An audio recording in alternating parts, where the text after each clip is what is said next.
not the front page in all the papers, but it's through all the papers. The government announcement, we're expecting the next day or two, about savings on the welfare bill, cutting back on incapacity disability benefits. Chancellor's under pressure.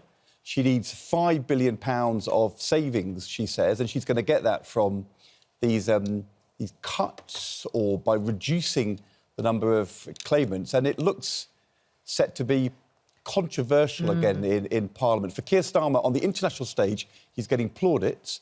On the domestic agenda, it's tougher.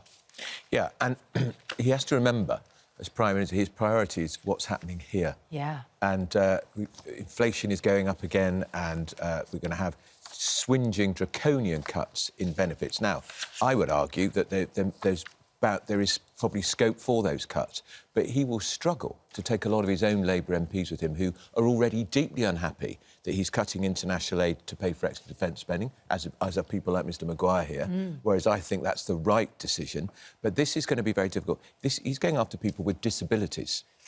Yes, and that's because the disability bill You'll be has aware, ballooned. You'll be aware, though, that sadly, and I think wrongly, many of the cuts will be popular. Yeah, it will be. We saw that during the coalition period, and then the Conservatives in 2010, 2015, the Libs and the Conservatives, and then the Conservatives, because people kind of always think somebody else is getting something for free. They're not living that life themselves. For instance, the two-child benefit cap is popular. It's the single measure putting kids into poverty, which is why I oppose it. You can have a go at parents if you think they have too many kids they can't afford. That's all right, but you're hurting the kids, and you're going to damage their lives forever. And it's always easier to come out with a big headline figure, going to save $5 billion, invent your own figure.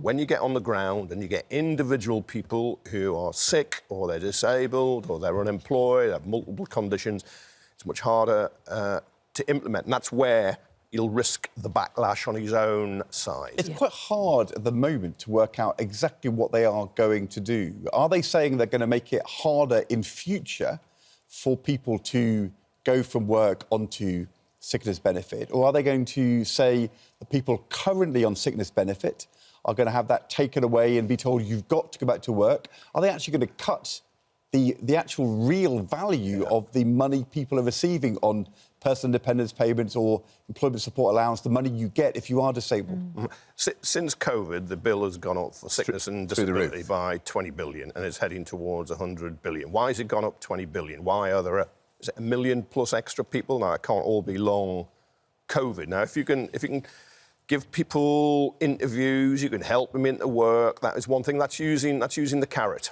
and make work pay. If it's the stick and you're just going to kick people's crutches away, I think that's totally wrong and will backfire. Do we know what they're going to do yet? No, but I think there's an acknowledgement to it, isn't it, that the government thinks there are some people claiming benefits who simply should not be, and they're going to try and get them off of benefits and into But there will be, just as some people don't pay tax, there will always be some people, but you don't want to play into this mistaken narrative that Britain is a country of scroungers. I remember George Osborne, when he was Chancellor, would do this, talk about people just lying in bed, not getting up. He always said not opening their blinds. I think it would have been curtains, but he used to speak in... And it was horrible. And then you had Ian Duncan Smith, who I think has a moral mission for people going to work and get out of poverty because of his Christian beliefs. But he introduced the bedroom tax, saved some money, but it meant people were being... parents whose kids had left council houses were being kicked out of their council houses. It's an enormous rise, which we've seen. Enormous rise. I mean, kind of close to 1 million more people getting health-related sickness, non-work benefits. And the two big rises, I think, are people who are claiming or are saying that they have anxiety, which prevents them work, or on the autistic spectrum. And, the question is this a new thing which has happened which wasn't there before? Is it something which has happened because of, for example, the COVID pandemic? Or is it people who are, for whatever reason, thinking, well, if I say this, then I can get money and not work? Well, there's a bit of the latter, but we've got to understand why it's gone up so much since COVID. 20 billion. And it's going to go further, higher and higher and higher. There isn't the money there to pay for this. And there is... What is the number of people who are economically inactive in the country now? 10.5 million or something? Yeah, it's a staggering figure. but that figure, though, that figure includes students, people who've retired early, aren't claiming anything, people looking after kids, whether women or men at home. So that figure is, I think, a kind of misleading figure, because that creates the impression of a nation malingering when it's not. If you're a student, you're working, you're doing your studies. But there is a working from home issue here. I think I'm right in saying nowadays the vast majority of these assessments, can you not work and receive the benefits? They're happening online. They're not happening in person. And I think the government think once you've had one assessment, it's where you stay forever. So you actually could go onto sickness benefit in your 20s and be there for 30, 40 years. Which I think is wrong. There should be regular checks, coaching, get people in, address their mental health, their physical health issues. Don't dump people on the scrap heap and just leave them there, because I think work is good for you individually. It's not just financially. It's all part of community and your mental and your physical health, and also it's good for society as a whole. But I hope the UK Labour government doesn't play into this divide and rule between those in work and those out of work. They won't get big money quickly unless they do things which are painful for people who are getting money now. That's the problem. Over 20 years or over even 5 years, you can make savings. But if you need the money quickly, and Rachel Reeves does, hard to get that without doing things which people will feel very upset about. Yeah, it's got to be said, though, Gordon Brown, both as Chancellor and Prime Minister, had a much better record than the Conservatives during their period, because he had this belief in work and the power of work. Just to establish what we know, because none of this is official so far, but what we know from leaks and from sources, job seekers allowance and employment and support allowance for those with disabilities or health conditions are going to be merged, which would mean that support is time limited and all claimants would have to actively seek work. That would be a major change.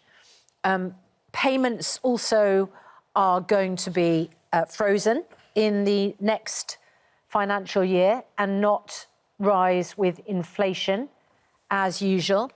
And there's going to be changes for the eligibility to PIP, the personal independence payment. But I think your point, Ed, is, are there going to be changes which are going to affect claimants in future? Yes, right. That's one thing. Yeah. If you're already on, for instance, a PIP benefit, are you going to get that taken away? Because I think that's going to strike fear into a lot of people's hearts. Are they going to take money out of people's pockets? Exactly, right now. That's the key. And I think it's really important. I mean, we have the Minister on this morning from a different department, but we'll ask Alex Norris, isn't it? Are you going to take people's benefits away now or straight after the spring statement?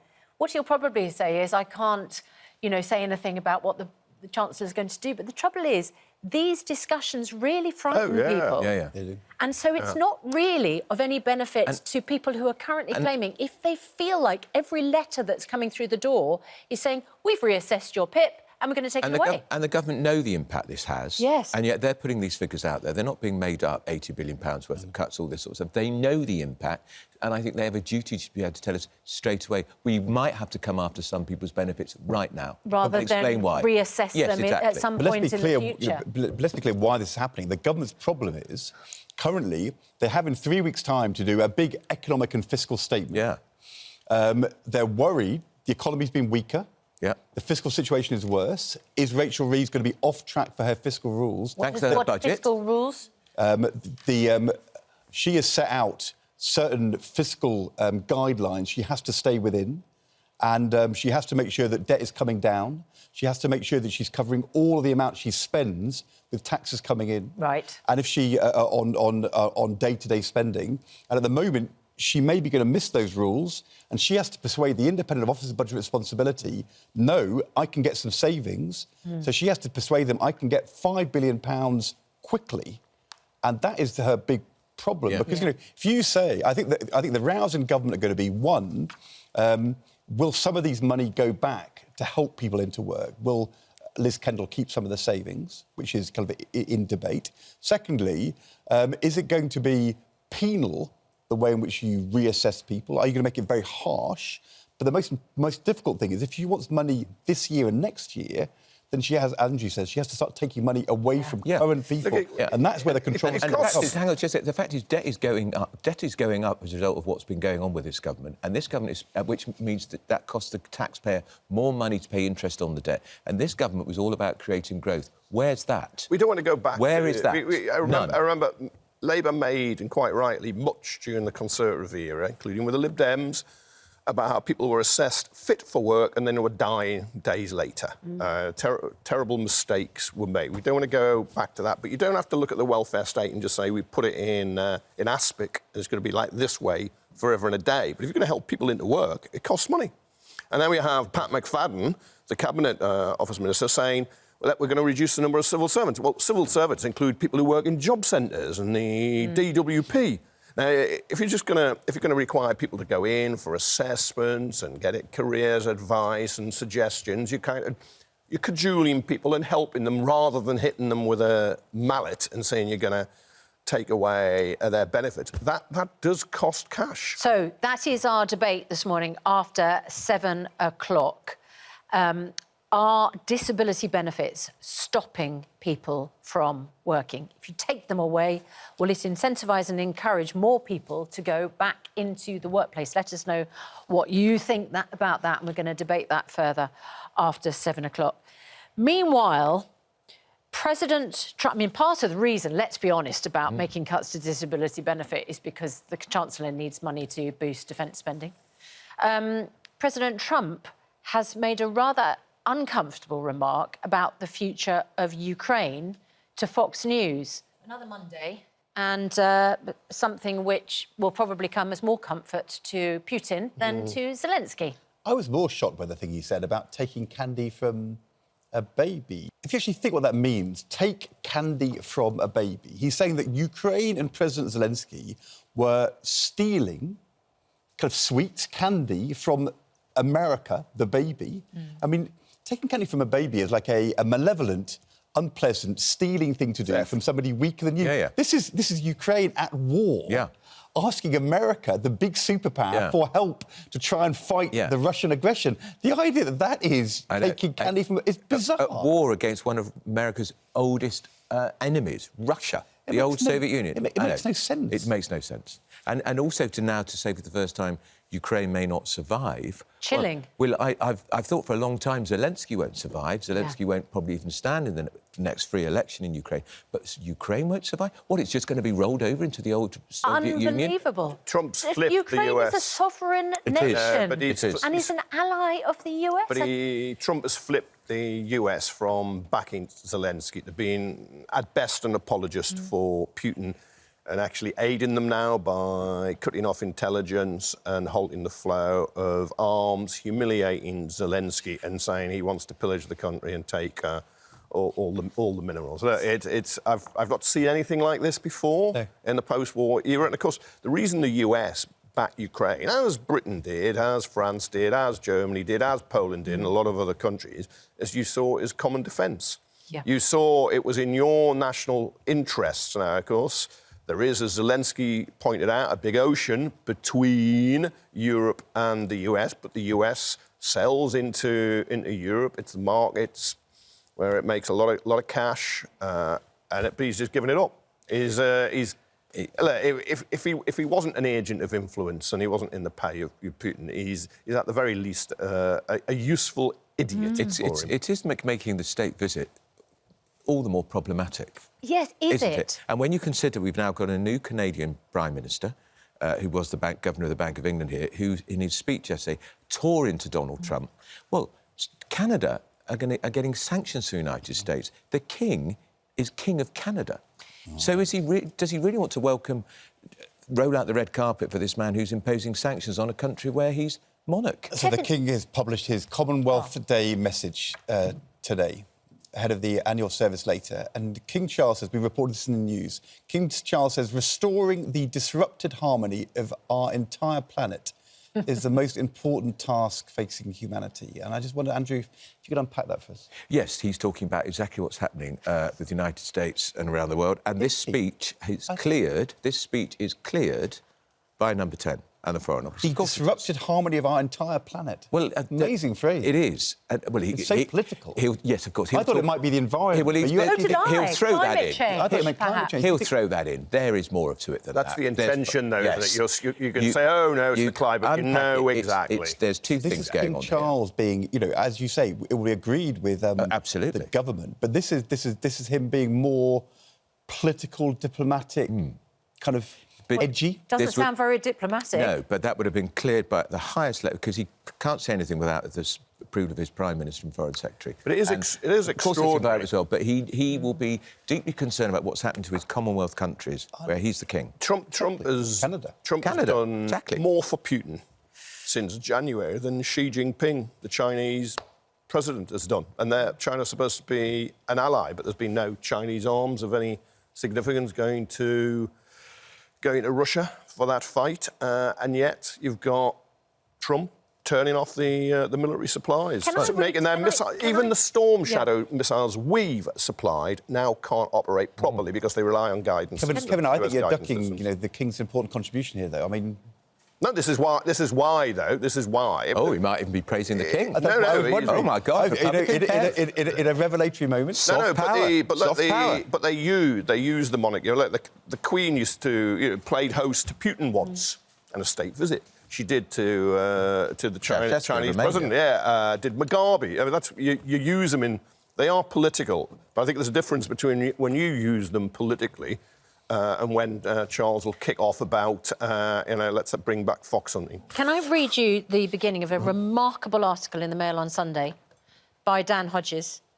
So Keir Starmer may think Donald Trump is a reliable ally, but Britain's security services do not. We can't risk sharing our human intelligence with the United States now, an intelligence service source told me. This is Dan Hodges in the Mail on Sunday. There's a danger of our assets being compromised. Trump is too close to Putin. Within the service, he's regarded as a possible agent of influence.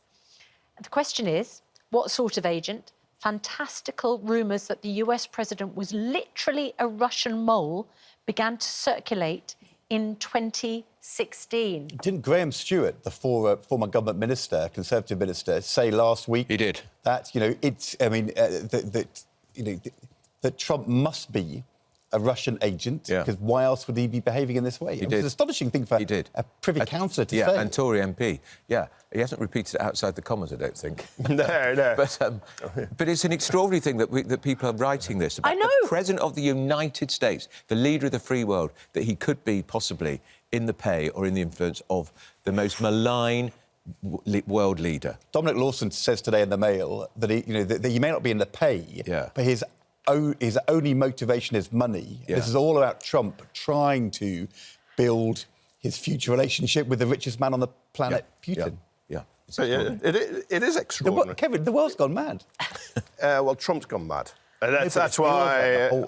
You always fear. The king is right. He's in there. What we need. Disrupted harmony of our entire planet. When the king talks about disrupted harmony, what we need is a soothing playlist, maybe an uplifting playlist to draw us all back together. And who, of course, to perform that diplomatic feat? King Charles himself. Brilliantly. Because released his personal playlist of tracks which bring him joy. And quite frankly, we all need that right now.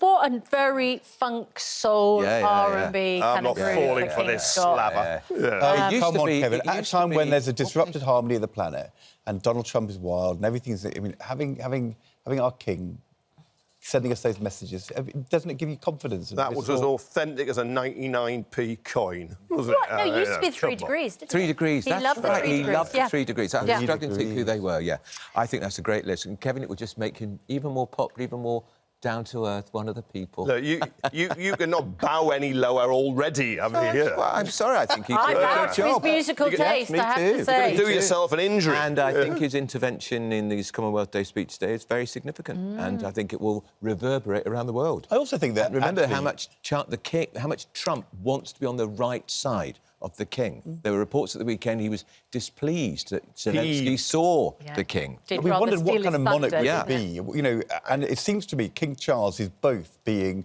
more small p political, and also a bit more kind of fun and culturally engaged. Yeah. I think it's really good. Let's not overstate his influence, though, because the invitation goes out. Trump is all happy about it, and since then he's cut off arms, he's cut off intelligence. He says Ukraine may not survive. He's apologised for Putin killing civilians, though anybody would do that step-up attack. So let's not overstate the king's influence. Just to say that President Zelenskyy is in Saudi Arabia today. Well, that's progress. He meets Mohammed bin Salman, and his people then begin talks with the United States tomorrow. It's a weird world, that's though. progress. Well, that's progress. These talks are being hosted by a man who has hands and heads chopped off and is said by US intelligence services to have Jamal Khashoggi butchered. Well, that's the world. Oh, yeah, look at that. He's loving it. Bin Salman's loving it. Kevin, a country we do billions of pounds worth of trade and we with, sell weapons. And that will not stop under a Labour government. Which they kill. And that will not stop under a Labour government. Why are these peace talks happening there? Because that's where the Americans chose, right? Yeah. Yeah, because I suppose Trump can see They call property the deals. Just quickly before we go to the competition, the company behind HS2 spent 20 grand on a Lego model of one of its railway stations. HS2 Limited commissioned a model of Old Oak Common. The station being built in West London is the size of a kitchen table and took 15,000 Lego bricks to complete. So just over £1 a brick. It has been used, though, at about 20 events in the 2 years since it was made. And the fact they built it on time. Well, they've wasted... Hooray! Very funny. Maybe we should build the whole of HS2 around Lego. There we are. On time and to a £20,000 budget. Every single member of my family would volunteer. We're massive Lego fans. Complete total waste of money. The Prime Minister is reportedly facing his biggest rebellion yet in Parliament since stepping into number 10, with around 80 Labour MPs reportedly set to oppose plans to cut £6 billion from welfare benefits for sick and disabled people. Campaigners say the changes will push disabled people further into poverty. The government, though, says it has a moral duty to get Britain working again. Before the pandemic, the government spent £52 billion on sickness benefits. Last year, that figure rose to £65 billion, and it's been forecast that sickness benefits could rise to as much as £100 billion by the end of this decade. Well, do those benefits stop people from getting a job, or would cutting them back be an unfair attack on vulnerable people? Disability inclusion specialist Dr. Shani Dhanda says these cuts will just push people into poverty. Economic commentator Mark Littlewood thinks the benefits are too generous and being off sick has become a lifestyle choice. Very good morning to you. Dr. Shani Dhanda, £100 billion by 2030, that is a huge amount of money. Can you see why the government would want to cut it back? Absolutely, and I don't disagree that we do need to reform the system. I agree, but not like this, not at the expense of disabled people. Nearly half of everyone that already lives in poverty is a disabled person or they're a carer of a disabled person. And a high percentage of people that live in destitution are also disabled. If we're going to cut support to the people that need it most, it's only going to push even more people into extreme, deep poverty with the backdrop of the assisted dying bill. The government says that what's happened over time is that the system has stopped helping people get into work, and then actually the financial incentive means that often people are worse off if they take a job, and therefore you have people in their 20s who are going to be stuck on sickness benefit for 20, 30, 40 years. I think we absolutely need to encourage employers to do much more. But when we actually look in terms of the rates that people get, it's very difficult to even be eligible for something like PIP. The form alone is 40 pages that you need to fill in. You need to back it up with so much medical evidence. And it's less than £200 a week that people get. How many of us can really live on that much amount of money? Mark Littlewood, you're Director of Popular Conservatism. You used to be Director of the Institute of Economic Affairs and were an advisor to Liz Truss when she was Prime Minister. why do you think these benefits have ballooned so much? And do you accept that they might have ballooned for very legitimate reasons? Well, it's possible. I mean, it seems to me most likely it's some sort of post-COVID psychological reason. And the government's right to tackle this. Right. We have a worklessness crisis in Britain, worse than any other G7 country in terms of getting people back into work after COVID. We've just seen those numbers that we might see this bill increase to 100 billion by 2030. Well, nobody thinks that illness and disability is going to increase at that sort of level. So why would the bill increase? There must somewhere be an incentive problem in the system. So the government's right to tackle it. I would agree with Shani. It's got to be done incredibly sensitively.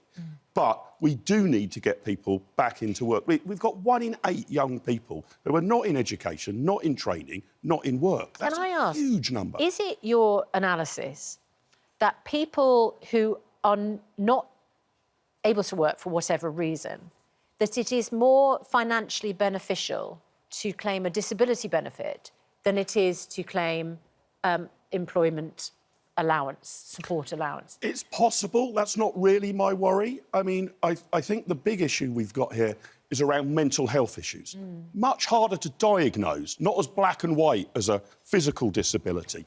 And my concern is that people who might be suffering, I don't know, minor, mild depression are getting signed off work for a long period of time, when it's in the interest not just of the taxpayer, but then to get them into work. It's actually pretty beneficial for the people involved. What do you say to that? If it's because I think even the government sources have pointed to anxiety, mild depression, that they might tighten up the requirements, which would mean that those people might be excluded from benefits.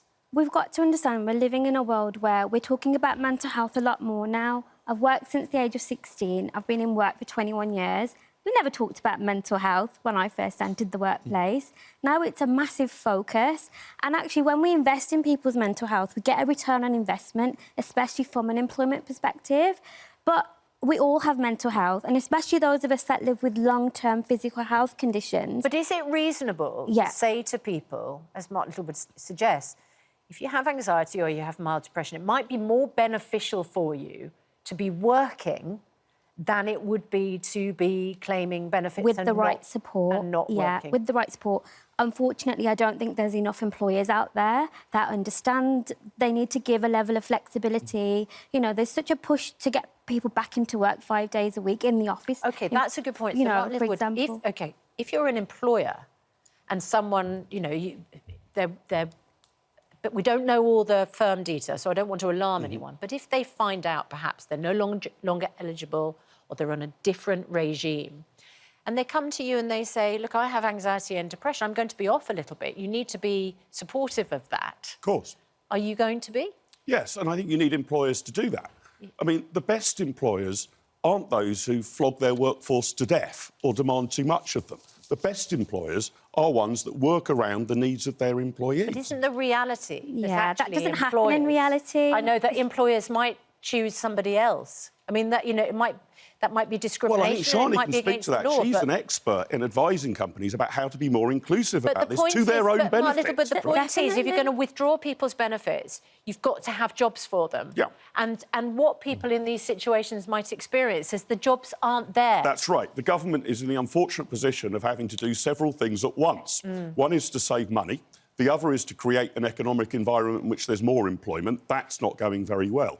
But we do need to save money here. The welfare bill is getting out of control, and the solution to it is more people into the workforce. That probably means a bit of carrot and a bit of stick. That's the only way to solve it. It's not just that, though, because when we look at really what excludes disabled people, there can be money saved in so many other ways. If someone's accessible housing needs are met, they're 4 times more likely to be in work.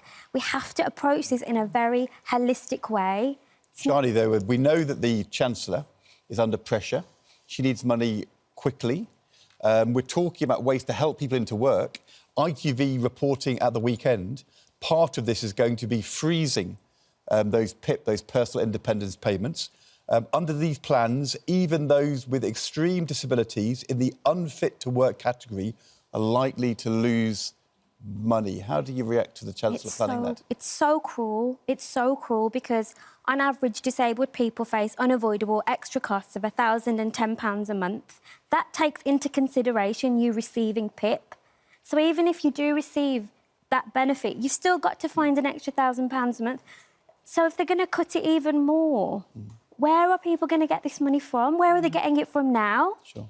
What do you think, Mark? Yeah, I don't Even those with extreme disabilities, unfit to work, likely to lose. If you're the Chancellor, you have to make, what's it called, tough choices? There's always tough choices and hard choices, isn't it? Is this a fair, tough choice? Yeah, what I'm a bit surprised about here, that seems to me a bit of a blunt instrument. My general complaint about the welfare system is it's all scattergun, doesn't tend to target the money well enough on those who really need it. So in the round, I think we've got too many people who are out of work altogether, and a good number of them need to be helped back. But a subset of those is where you actually need to target the welfare money. So I'm a bit surprised the government's going quite as hard as that. If you're the Chancellor and you need money right now, you've got to persuade the Office of Budget Responsibility, the independent auditors, you can get it quickly. Yeah, I agree. That's part of the problem about good policy making. I'd have quite a lot of sympathy if the government's approach was, we think this will work, it won't work quickly, but it will work over the medium term. I would actually like the OBR and others to say, that's fair darts. Let's stop the short-termism in economic planning and actually encourage politicians to think, how might we solve things over a 5 or 10-year horizon? Thanks both very much indeed. A lot of response on this. And I'll give you an example. Suzanne says, my son's nearly 21, has Down syndrome. He gets benefits but would love to work. No one will give him a chance. I agree with assessing those who claim, but some claim purely because they cannot get employment at all. Well, the Department for Work and Pensions said the current welfare system's broken, needs reform. They said we have a duty to get the welfare bill on a more sustainable path, and we will achieve that through meaningful, principled reforms rather than arbitrary cuts to spending. Right. The trouble is, right now, I think a lot of people are feeling very worried indeed. Mark Littlewood, thank you very much indeed. Thank you, Dr. Shani. Shani Dhanda. The widow of a post office scandal victim has called the delay in compensation a slap in the face after finally receiving an offer letter days after her husband died. Yes, Terry Walters' funeral took place last Friday, but had to sell the home previously shared with his wife Janet and endure 17 years of misery due to the faulty Horizon computer system. Janet Walters joins us now. And firstly, Janet, our enormous sorrow for your loss. You only just attended the funeral of your lovely husband. And what did you make of the fact that a week after he died, after years of suffering with this false claims about what happened, and a year after putting in that claim for compensation, a week after he dies, the offer comes through? Well, I was annoyed, very annoyed. You know, my husband had struggled with ill health for years. You know, he'd been upset by all what we'd been through with the post office. And to have a letter like that come as though it was some kind of a joke that they hadn't taken seriously, I was flabbergasted. Gosh. Janet, you know, Janet, when did you put the compensation claim in with Terry? How long have you been waiting for this decision? February 2024, we put our claim in.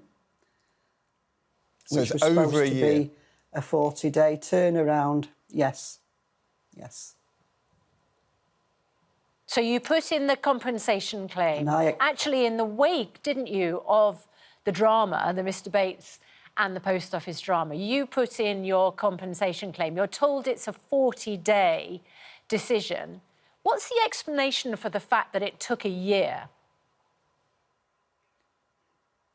Well, I don't know. I'd really like to know, because all I was told is that they wanted a report about his stroke, which took months to come back. Then my solicitor kept going back to them asking, are we going to have an offer now? And no offer came. And Christmas came and no offer. And eventually we got the offer in February, only days after Terry had passed away. which was upsetting, really, because he wouldn't have accepted it, no way. And I'm not going to accept it. It's an insult. What, Janet, tell us about... Can you tell us about how this affected Terry, how the distress of what happened to him originally back in 2008 affected his health? Well, over the years, it's affected the stress of it all. Keep working towards redress for the money we lost. Keep going down various paths for different schemes. The mediation scheme was one. Going to court was another. And now the claim and nothing forthcoming. And I'd like to ask the government why it's taken so long. You know, it's a miscarriage of justice, which they should have honoured, really, in full. And they're messing around now with offers, which it shouldn't be about offers. It should be about putting us back where we were with our money. They took that money from us as a knock-on effect of what their actions were. They suspended Terry, they terminated his contract, and that was it. I mean, what did they expect us to do? We'd lost a salary, quite a good salary from the post office. You know, I wasn't working at the time, and we had to live, and we didn't realise in our wildest dreams it would take as long as this to actually get any redress. And then when we got the letter, well, it was a slap in the face. It was as though they were intimidating you, really, not taking it seriously. A total injustice it's been. Janet, and they want to hang the head in shame. Janet, did they explain to you, or your solicitor explain to you, not just why it has taken so long, but also why they needed details of Terry's health issues? Were they trying to work out the link between the amount they were going to pay you and whether he was really ill or sick enough, or whether his stroke had been caused by what had happened because of the scandal? I think they were trying to make out that Terry would have had a stroke anyway, regardless, because he did have a few health issues, but not something so dramatic as causing a stroke, I don't think. You know, they could have helped in lots of ways. And as far as letting us know things, they didn't let us know all the way along what was happening, why it was happening, explanations. It just seemed to just happen and go on and on and on. Janet, tell us how important Alan Bates has been in your lives. Well, if it hadn't been for Alan, I don't know where we would have been. We saw his little article in the newsagents magazine asking people to come forward if they'd experienced anything with the post office. And we rang him, and from then on, we were part of the JFSA group, went to meetings, you know, and it was Alan that kept us going, and he fully deserved his knighthood, fully deserved, because I have to thank him personally for all what he's done for the sub-postmasters. You know, really appreciate it, really. And we are about to speak to one of the government ministers here on the programme. What would your message be? Well, I want to know why they're not taking it serious, why they think it is down to offers, when that money was compiled by forensic accountants and lawyers as to our actual amount of money we had lost in the process, and the government should do the honourable thing and pay it in full, because it was our own money at the end of the day, most of it, as a consequence of what Post Office did. And any business in this country would expect it to be paid. Janet Walters, we appreciate your time, especially considering what you've been going through. Again, so sorry for your loss, and just absolutely compounds the injustice that your husband did not live to see the compensation offer fulfilled. Thank you very much. And we will put those points to the Minister when we speak to him in just a moment. The government statement says, we're sorry to hear of Terry's death, and our thoughts are with Janet. We have more than tripled the amount of payments under this government to provide postmasters with full and fair redress, and are making offers to 89.6% of claimants within 40 working days. As you've heard from Janet, it wasn't a full offer, and it wasn't made within 40 days. So we'll ask the government why not in just a moment. Moments ago, we spoke to Janet Walters, whose husband, Terry, had his life turned upside down after being a victim of the post office scandal. And after applying for compensation last year, they finally received an offer over a year later. It was too late. Terry had passed away just a week before. Well, the Local Growth and Building Safety Minister, Alex Norris, is live in Westminster for us this morning. Good morning to you, Mr.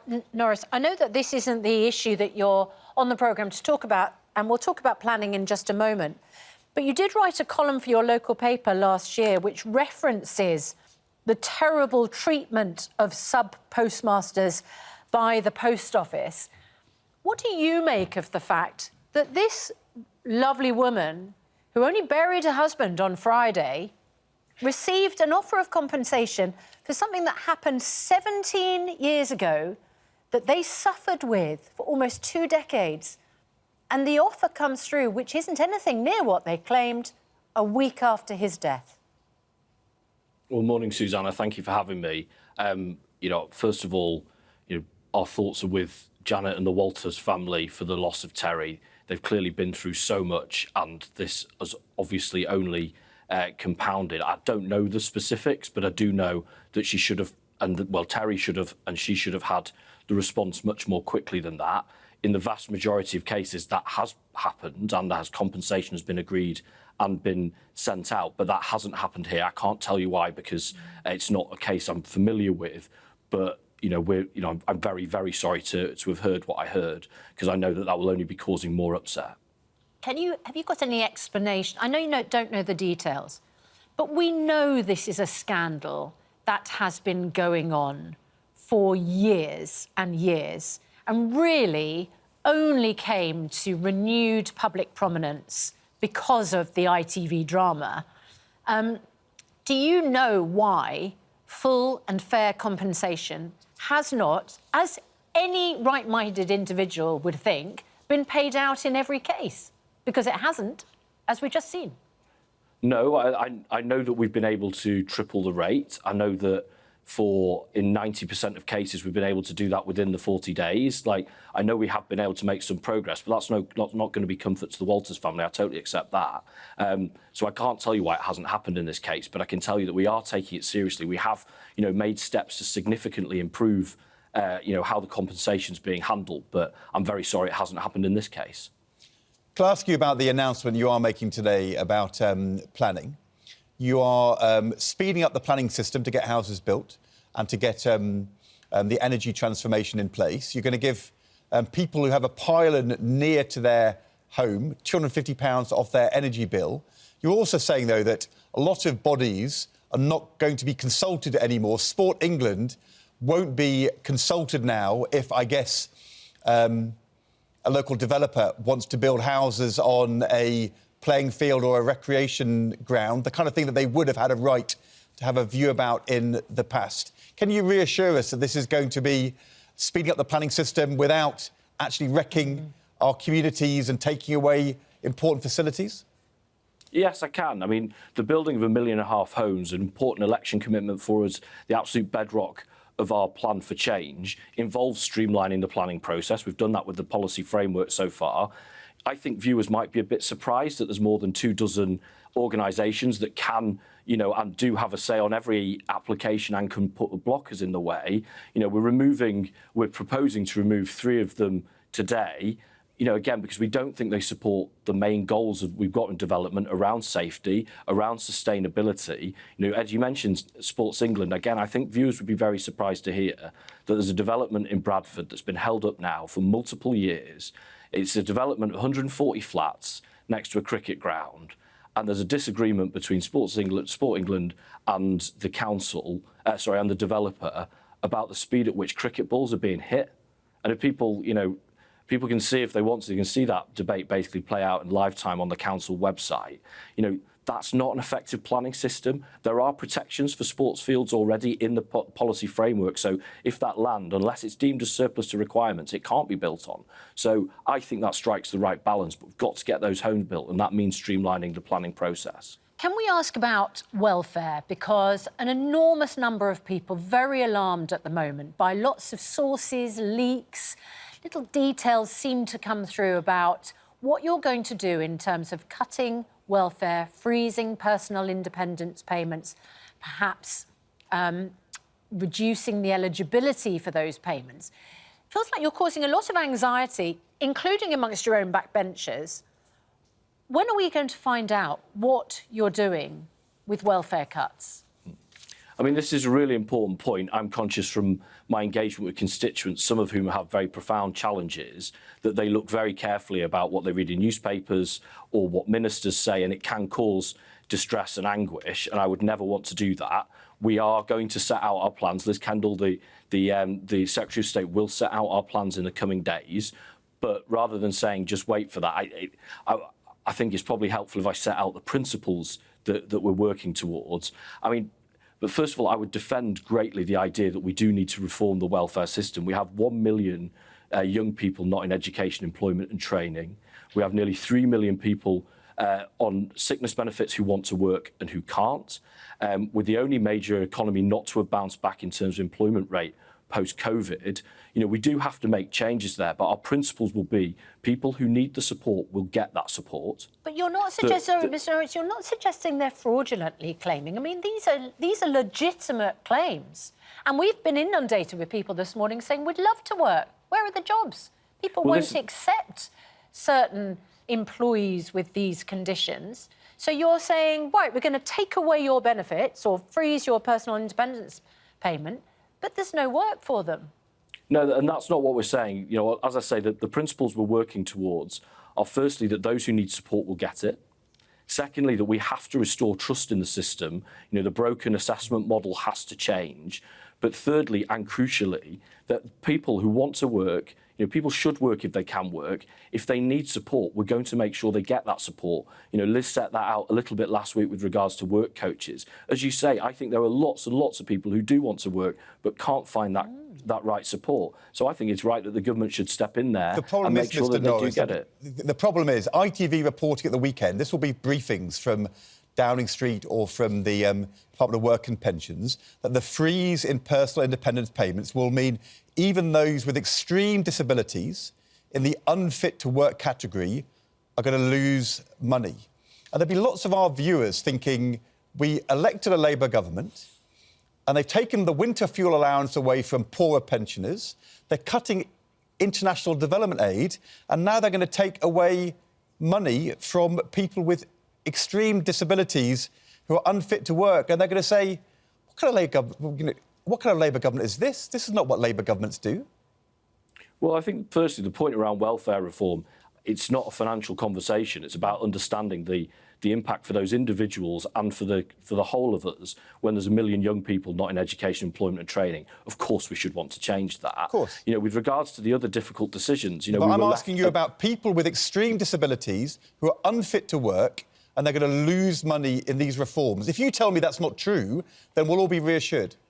Well, what I'll tell you, Ed, is that the full detail will be set out in the days to come, but I've been clear about the principles that we're using to guide those decisions. Will people with extreme disabilities lose if they can't work? As I say, I can't tell you the full detail today. That will come in the days to come. But the problem is, Mr Norris, you've got people from your departments telling the newspapers all over the place what's going to happen. Everybody's getting scared. You set out some principles. Your principles in no way support people with extreme disabilities who can't work cutting benefits, and then you tell me you can't answer the question. So, you know, What's the point of coming on the programme if you can't answer the question? Will people with extreme disabilities who are unfit to work lose money? If you say no, we'll all be reassured.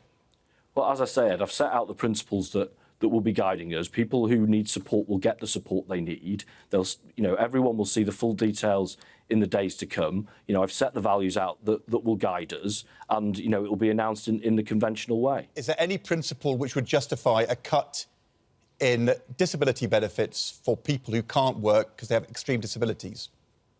I'm not going to run ahead of what's going to be announced later in the week. Look, I tried, but thank you very much indeed, Mr. Norris. We really appreciate you coming on.